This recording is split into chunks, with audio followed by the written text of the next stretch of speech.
Alors bonjour à tous, bonjour à toutes. Donc nous sommes aujourd'hui en compagnie de Monsieur Zani qui se présente aux élections législatives du 22 et du 29 janvier et en compagnie de Guy Bruges. Alors Monsieur Zani, bonjour.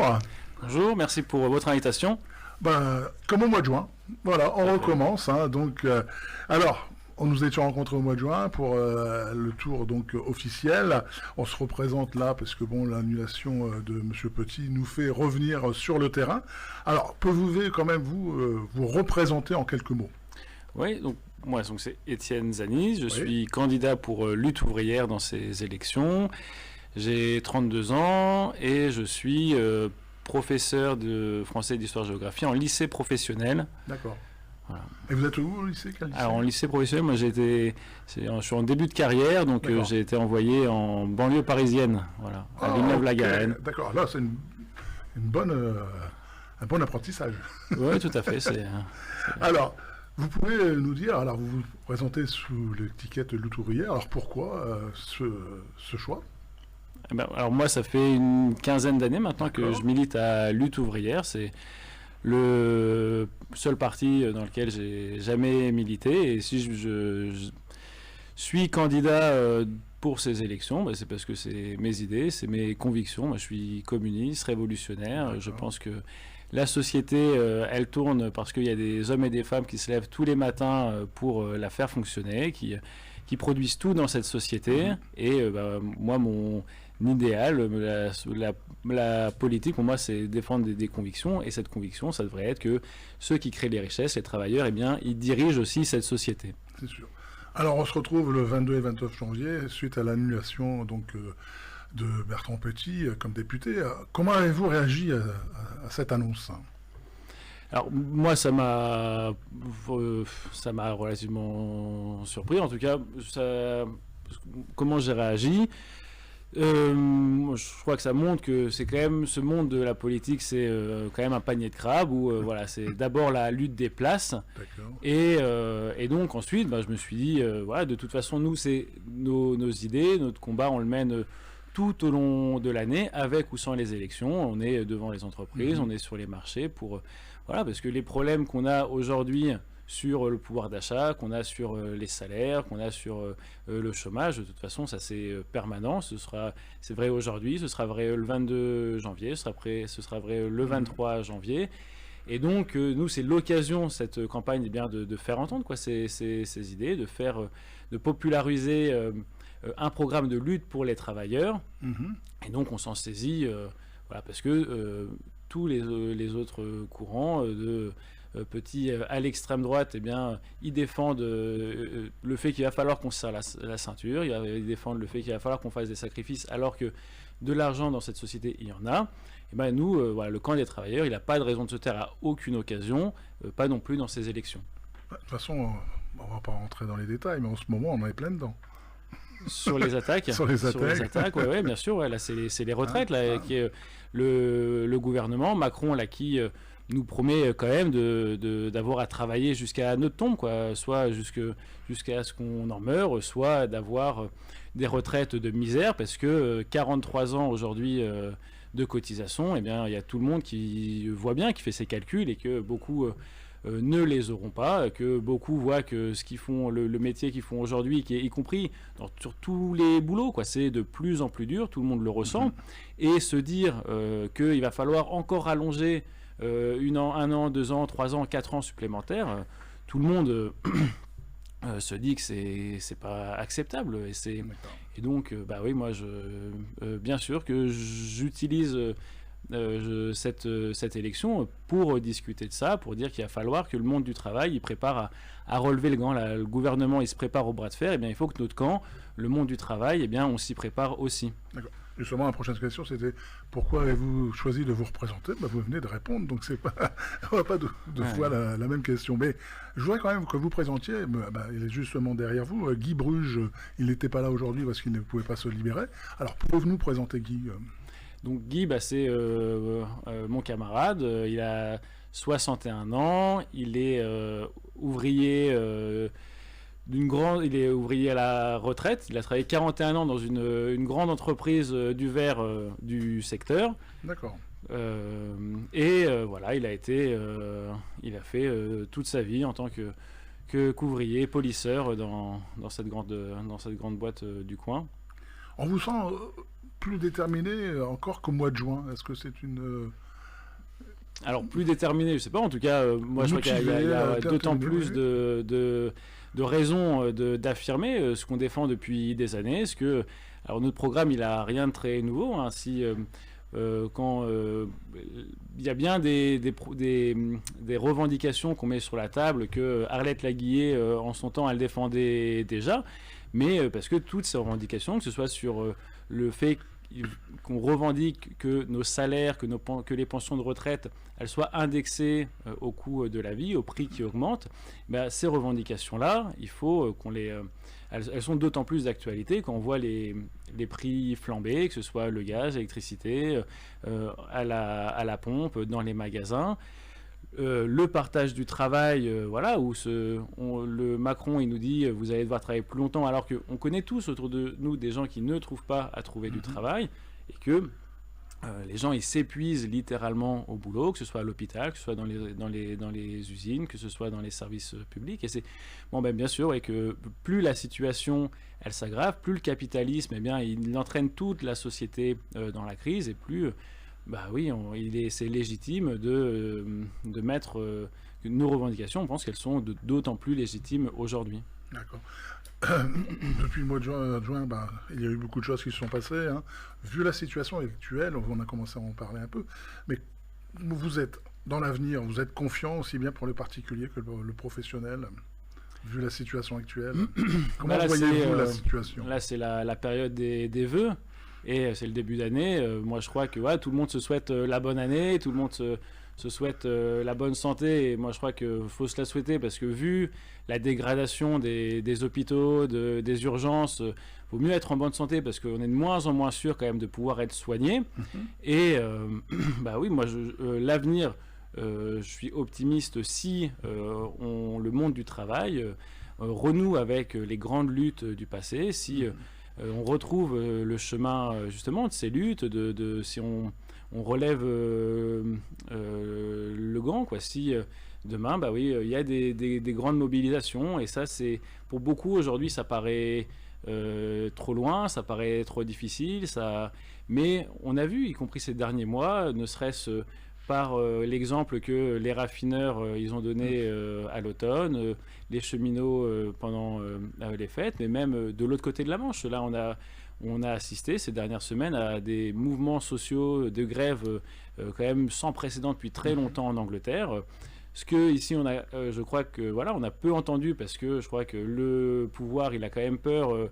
D'une contagion, quoi, que ça donne des idées ici, mais oui, on le voit pour le particulier, pour les petits patrons, que ce soit les boulangers, etc. Ça va être de plus en plus difficile. En effet, là, on se retrouve tous avec le couteau sous la gorge, les factures qui s'envolent. Face à ça, oui, ça sera possible de s'en sortir si il y a des mobilisations, parce que l'argent pour que chacun vive dignement, il existe dans cette société. On le voit tous les jours. Là, c'est la période des bilans financiers du CAC 40, de la SNCF, de Total, de tous ceux qui nous expliquent en permanence qu'il faut accepter les augmentations de prix sur les tickets de train, accepter les augmentations de prix sur la pompe, etc., parce que ça serait la faute à la guerre en Ukraine, la faute à X raisons. Là, on voit pourquoi est-ce qu'on paye de plus en plus cher, pourquoi est-ce qu'il y en a de moins en moins dans nos poches à nous. C'est parce qu'il y en a de plus en plus dans les poches des actionnaires. Alors, vous avez dit, le gouvernement a peur actuellement. La peur, c'est de revoir les gilets jaunes. De revoir les gilets jaunes, de revoir ces contestations-là, de revoir des mouvements de colère, parce que moi je crois qu'ils mesurent bien que cette colère, elle existe, elle est légitime, et que en effet il y a cette peur-là, oui, des gilets jaunes. Et moi, ce que j'espère, c'est que ce mouvement de colère qu'on a vécu à partir de l'automne 2018 sur les ronds-points, les week-ends, eh bien, ils s'étendent, y compris dans les entreprises, à l'intérieur des entreprises, en semaine, parce que c'est ça qui fait notre force à nous en tant que travailleurs, c'est de faire tourner la machine à profit, c'est de produire les milliards du CAC 40, c'est de produire les milliards de ces grands patrons, et que il n'y a bien que ça qui les fait réagir. Tant que les milliards y rentrent, eh bien, ils s'en moquent. Le jour où on arrête la machine à profit, eh ben là, le rapport de force, il change, et la peur, elle peut changer de camp. D'accord. Alors, parce que j'ai lu cet article il y a 2 jours, il y a quand même une surprise, parce qu'il y a eu le mouvement des médecins, il y a eu le mouvement des contrôleurs de train, les boulangers, mais c'est en dehors des syndicats. Est-ce que ça peut faire peur que des gens incontrôlables, parce que ce sont des groupes qui se mettent en place, en route, et qui manifestent? Alors moi, en tout cas, je suis pour que les mouvements, eh bien, ils soient encadrés, en tout cas qu'ils soient dirigés, qu'ils soient sous le contrôle de ceux qui se révoltent, que les grèves, elles soient sous le contrôle des grévistes eux-mêmes. Là, pour le mouvement des retraites, on voit qu'il y a eu, pour l'instant, une unanimité des syndicats à combattre cette réforme, et tant mieux, et je crois qu'il faut qu'on aille dans ce sens-là, avec l'idée que de toute façon, là, qu'on soit syndiqué ou pas syndiqué, on est aujourd'hui attaqué. On va être attaqué par cette réforme des retraites. Et donc, il faut qu'on soit le plus unis possible dans cette lutte, avec des revendications qui doivent nous unir. Et ces revendications sur le fait de refuser de travailler plus longtemps, sur les salaires qui doivent augmenter, ça, je crois qu'on soit dans le public ou dans le privé, qu'on soit dans tout un tas de boîtes, d'entreprises différentes, eh bien, c'est une revendication qui peut unir le monde du travail. Alors, le futur député que vous pourrez être, le gouvernement 49.3, qu'est-ce que vous en pensez, ce fameux 49.3 qu'on sort une fois ou 2 par semaine maintenant? C'est vrai que là, ça devient quasiment systématique. Après, moi, je suis pas de ceux qui bien sûr, je le dénonce, parce que c'est une marque de mépris, mais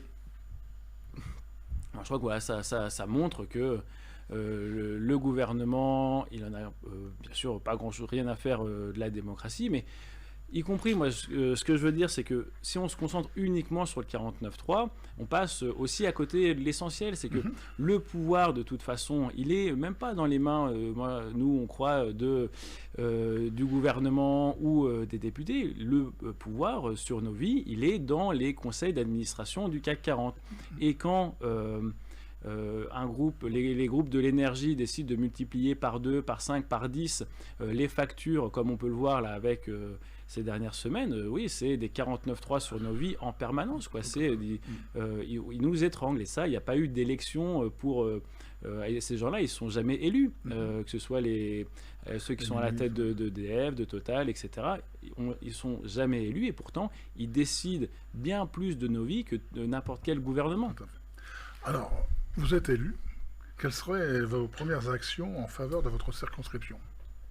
Alors, dans l'hypothèse où je serai élu, nous, on fait campagne là et en permanence sur l'idée que tout ce qui a eu de bon pour le monde du travail, il n'est pas sorti des urnes. C'est pas le bulletin de vote qui nous l'a donné, c'est les grands mouvements sociaux de mai 68, de 1936, et c'est y compris pour ça, moi, que je fais campagne, c'est pour dire ça. Mais si jamais Lutte ouvrière avait des députés à l'Assemblée nationale, eh bien, ça serait l'occasion de faire une caisse de résonance pour toutes celles et tous ceux qui se battent aujourd'hui dans les hôpitaux, dans les usines, dans les écoles, pour populariser ces mouvements de lutte, pour populariser les revendications, et y compris pour dénoncer tout l'argent public qui passe massivement et de plus en plus de nos poches aux caisses des grandes entreprises par les subventions publiques. Et ça, voilà, on pourrait le dénoncer, en effet. D'accord. Monsieur Zani, j'étais heureux de vous accueillir, parce qu'on a vraiment débattu. Mais si vous avez encore quelque chose à ajouter, je vous laisse le mot de la fin. C'est vous qui allez conclure. Merci. Donc déjà, merci de m'avoir accueilli, de m'avoir laissé la possibilité de m'exprimer. Et moi, ce que j'ai envie de dire pour la fin, c'est justement le cœur un peu de notre campagne, c'est l'idée qu'il n'y a rien qui sera donné aux travailleurs, il n'y a rien qui sera offert ni par un bulletin de vote, ni par aucune promesse. Tout ce qu'on pourra obtenir de bon pour nous, pour le monde du travail, eh bien, il va falloir qu'on se prépare sérieusement à le revendiquer, à l'imposer. Et que ça, voilà, il n'y a personne qui décide de quand ce mouvement qui est nécessaire, il va commencer. Il n'y a personne qui avait décidé de quand le mouvement des Gilets jaunes, il a commencé. Mais voter pour lutte ouvrière le 22 janvier, c'est déjà préparer ces mobilisations, parce que c'est réfléchir aux revendications qu'il faudra imposer sur les salaires, sur les retraites, sur le partage, sur le contrôle des comptes des entreprises. Et ça, je crois que c'est indispensable vu le contexte actuel. Je retiens un mot parce que vous l'avez prononcé plusieurs fois, mobilisation, je crois, c'est ça. On peut retenir ce mot.